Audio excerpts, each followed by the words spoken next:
நாடு முழுவதும் விக்கிரவாண்டி தொகுதியையும் சேர்த்து 13 தொகுதிகளுக்கும் இடைத்தேர்தல் நடந்தது. அங்கும் வாக்கு எண்ணிக்கை நடைபெற்று வரக்கூடிய நிலையில் அங்கு வெவ்வேறு மாநிலங்களில் நடக்கக்கூடிய அந்த இடைத்தேர்தலுடைய முக்கியத்துவமும் அந்தந்த மாநிலத்திற்கு முக்கியமான ஒன்றாக இருக்கிறது. அந்த வகையில் மேற்கு வங்கத்தில் 4 சட்டமன்ற தொகுதிகளுக்கு நடந்த இடைத்தேர்தலில் திரிணாமுல் காங்கிரஸ் கட்சிதான் 4 தொகுதிகளிலுமே முன்னிலை வகிப்பதை பார்க்க முடிகிறது. ராய்கஞ்ச், ரானாகட், தக்ஷின், பாக்தா, மணிக்தலா தொகுதிகளில் திரிணாமுல் காங்கிரஸ் வேட்பாளர்கள் முன்னிலையில் இருக்கிறார்கள். இதற்கு முன்பாக அந்த 4 தொகுதிகளில் 3 இடங்கள் பாஜக வசம் இருந்த தொகுதிகள். அதில் தற்பொழுது 4 தொகுதிகளிலுமே திரிணாமுல் காங்கிரஸ் கட்சியினர் தான் முன்னிலை வகிக்கிறார்கள். அந்த 3 தொகுதிகளைச் சேர்ந்தவர்கள் திரிணாமுல் காங்கிரஸ் கட்சியில் சேர்ந்ததனால் அங்கு இடைத்தேர்தல் அறிவிக்கப்பட்ட நிலையில் தற்பொழுது அந்த 4 தொகுதிகளிலுமே திரிணாமுல் காங்கிரஸ் முன்னிலை வகிப்பதை பார்க்க வேண்டியிருக்கிறது. அதே போன்று இமாச்சல பிரதேசம், அங்கு நடக்கக்கூடிய இடைத்தேர்தலும் மிக முக்கியமான ஒன்றாக பார்க்கப்படுகிறது. அங்கு அந்த மெஜாரிட்டி எண்ணிக்கைக்கு அருகில் வெவ்வேறு கட்சிகளும் இருந்து வருவதன் காரணமாக அங்கு இருக்கக்கூடிய இந்த 3 தொகுதிகளுக்கான தேர்தலும் உன்னிப்பாக கவனிக்கப்பட்டு வந்தது. இதில் இமாச்சல பிரதேசத்தினுடைய முதலமைச்சர் சுக்விந்தர் சிங் சுகு அவருடைய மனைவி கமலேஷ் தாக்கூர் டெஹ்ரா தொகுதியில் போட்டியிட்டார். அவர் தற்போது முன்னிலை வகிக்கிறார்.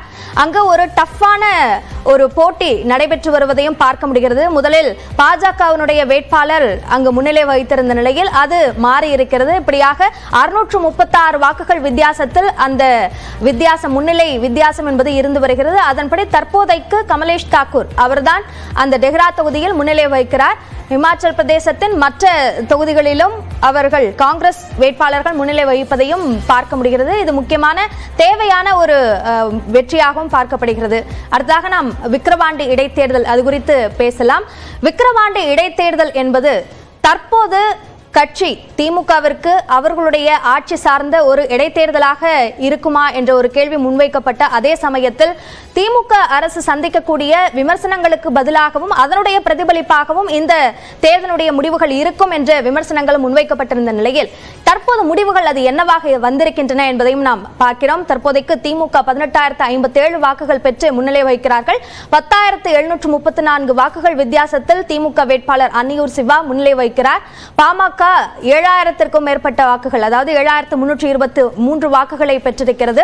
நாம் தமிழர் கட்சி வேட்பாளர் அபிநயா 1,383 வாக்குகளை பெற்றிருக்கிறார் என்பதை பார்க்க முடிகிறது. இந்த அமர்வில் நம்மோடு திமுகவிலிருந்து திரு SKP கருணா இணைந்திருக்கிறார். வணக்கம் சார். பாஜகவிலிருந்து திரு ஸ்ரீகாந்த் கருணேஷ் இணைந்திருக்கிறார். வணக்கம். விமர்சகர் திரு ரவீந்திரன் துரைசாமி இணைந்திருக்கிறார். வணக்கம் அனைவருக்கும். முதலில் SKP கருணா, இந்த தேர்தலோட மக்களோட ஆதரவு என்பது இப்போ இருக்கக்கூடிய நிலவரப்படி 2 சுற்றுகள் தான், இப்போ அதோட முடிவுகளை தான் நம்ம பார்க்குறோம். அதற்கு பிறகு இருக்கக்கூடிய இந்த முன்னிலை நிலவரம் அப்படின்றத என்னவா பார்க்குறீங்க? ஒரு திமுக அரசு மேலே இருக்கக்கூடிய ஒரு நம்பிக்கை அப்படின்னு பார்க்குறீங்களா, அல்லது வழக்கமாக அந்த தொகுதியில் இருக்கக்கூடிய ஆதரவோட வெளிப்பாடாக இதை பார்க்கணுமா? வழக்கமான ஆதரவு விட இது கூடுதல் ஆதரவு, மிகப்பெரிய ஆதரவு தான் அதை பார்க்குறேன். ஏன்னா போன பொது தேர்தலில் திராவிட முன்னேற்ற கழகம் வெற்றி பெற்ற தொகுதி இது. அந்த வெற்றி ஒரு 10,000 வாக்குகள் வித்தியாசத்தில் வெற்றி பெற்றிருந்தாங்க. இப்பொழுது 3ஆம் சுற்று வரும்பொழுதே அது 10,000 வாக்குகளுக்கு மேலே அந்த வித்தியாசங்கள் வந்திருக்கிறது.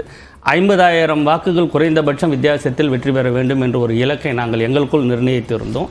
அது 65,000-70,000 வாக்குகள் வித்தியாசத்தில் போகக்கூடிய வாய்ப்புகள் இப்போ நன்றாக தெரிகிறது.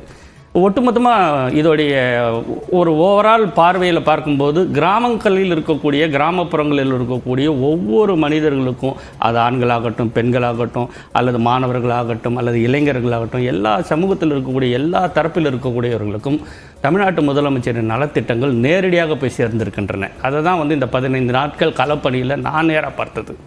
அப்போ இவ்வளோ ஒரு எந்த ஒரு வேறுபாடும் இல்லாமல், எந்த ஒரு மன வருத்தமும் இல்லாமல், எந்த ஒரு மனக்குறையும் இல்லாமல் ஆளுங்கட்சியை மக்கள் வரவேற்றார்கள். ஒரு மிக சிறப்பான இலக்கு 1,00,000 வாக்குகள் வித்தியாசம் என்ற விஷயத்த நிறைய திமுகவோட நிர்வாகிகள் அங்கே போய் பேசினதை பார்க்க முடிஞ்சது. அந்த வித்தியாசத்தை எதிர்பார்க்க இல்லை. நீங்கள் பார்த்தீங்கன்னா இப்போ 3ஆவது சுற்றிலே 10,000 வாக்குகளுக்கு மேலே வித்தியாசம் வந்துருச்சு. 20 சுற்றுகள் இருக்கிறது. நிச்சயமாக நாங்கள் எவ்வளோ அதிகமான வித்தியாசங்கள் போக முடியுமோ அவ்வளோ வித்தியாசங்கள் போகும். அது முக்கியமான பிரதான எதிர்க்கட்சி அங்கே களத்தில் இல்லை. அப்போ இது ஒரு அரசியல் ரீதியான ஒரு பெரிய ஒரு இதுவும் கிடையாது இதில். அதுல நீங்க சொன்ன மாதிரி திராவிட கட்சிகளோட வாக்குகள் திராவிட கட்சிகளுக்கு தான் வரும் என்ற அடிப்படையில் அதிமுகவோட வாக்குகள் திமுகவுக்கு வரும் அப்படின்ற நம்பிக்கை தெரிவிக்கப்பட்டது திமுக தரப்புல இருந்து. அதோட வெளிப்பாடாவும் இந்த எண்ணிக்கை பார்க்கலாம். இல்ல, திமுக வந்து அப்படி நேரடியாக நாங்கள் இறங்கும் அதிமுகவின் வாக்குகள் எங்களுக்கு வர வேண்டும் அல்லது வரும்ன்ற ஒரு எங்கள் தலைவர்கள் யாரும் அப்படி ஒன்றும் பெரிய ஒரு நம்பிக்கை இருக்குது. ஆனா என்னன்னா அதிமுக வாக்குகள் எங்களுக்கு தான் போட வேண்டும் என்று டாக்டர் ராமதாஸ் அவர்களும் நாம் தமிழர் கட்சியுடைய ஒருங்கிணைப்பாளர் சீமான் அவர்களும் நேரடியாக அவர்களே தலைவர்களே வந்து பேசினாங்க. நீங்கள் வந்து எங்களுக்கு போடுங்கன்னெலாம் கேட்டாங்க. ஆனால் அதோடைய களத்தில் நிலவரம் நிஜம் என்னன்னு பார்த்தா அப்படி ஒன்றும் பெரிய ஓட் டிரான்ஸ்ஃபர் நடந்ததா தெரியல. அதிமுகவுடைய வாக்குகள் நிச்சயமாக பதிவாகி இருக்கின்றன. அது வந்து முதல் கட்டமாக வெற்றி. ஏன்னா அதிமுக போன்ற ஒரு பெரிய கட்சி தேர்தலை புறக்கணிக்கும் போது அது வாக்கு சதவீதம் வந்து ஓட்டுப்பதிவில் அது பிரதிபலிக்கும் என்று எல்லாரும் எதிர்பார்த்தாங்க. ஆனால் 82% வாக்குப்பதிவு வந்தவுடனே அதிமுகவுக்கு ஓட் பேங்க்னு அவங்க நம்பின பொதுமக்கள் அல்லது அதிமுகவோட தொண்டர்களும் போய் வாக்களித்திருக்கிறார்கள். அது வந்து முதல் கட்டமாக நம்ம பார்க்குற உண்மை. ரெண்டாவது கட்டமாக தேர்தல் முடிவுகள் வந்தப்போ நமக்கு என்ன தெரியுதுன்னா அந்த வாக்குகளில் பெரும்பான்மையான வாக்குகள் திராவிட முன்னேற்ற கழகத்துக்கு வந்திருக்கிறது என்பதை முடிவுகள் காட்டுகின்றன. அது இயல்பான ஒன்று தான். அதாவது வந்து எந்த ஒரு கட்சியும் வந்து தனக்கு போட்டியாக இன்னொரு அடுத்த 3வது 4வது இடத்துல களத்திலிருந்து எடப்பாடி பழனிசாமி விலகியதை வந்து அதிமுக தொண்டர்கள் மிகப்பெரிய ஒரு குறையாகவும் மிகப்பெரிய வருத்தத்துடன் இருக்கிறத நான் கண்கூடாக பார்க்க முடிந்தது. அப்போ களத்தில் இல்லாத கட்சிக்கு ஓட்டு போடாமல் அவாய்ட் பண்ணாமல் அவர்கள் வந்து களத்துக்கு வந்து அங்கே தேர்தலில் பங்கெடுத்து கொண்டு வாக்களித்திருக்கிறார்கள். அந்த வாக்குகள் திராவிட முன்னேற்ற கழகத்திற்கு வந்திருக்கின்றன. சரி, நம்ம இதை கேட்போம். குறுக்கிட விரும்புனீங்க திரு ரவீந்திரன் துரைசாமி. இவர் சொன்னது மாதிரி அதிமுகவோட வாக்குகள் திமுகவுக்கு தான் போயிருக்கா? அவர் சொன்னது கரெக்டு தான். ஆனால் அவர் ஒன்றை மறைச்சிட்டாரு.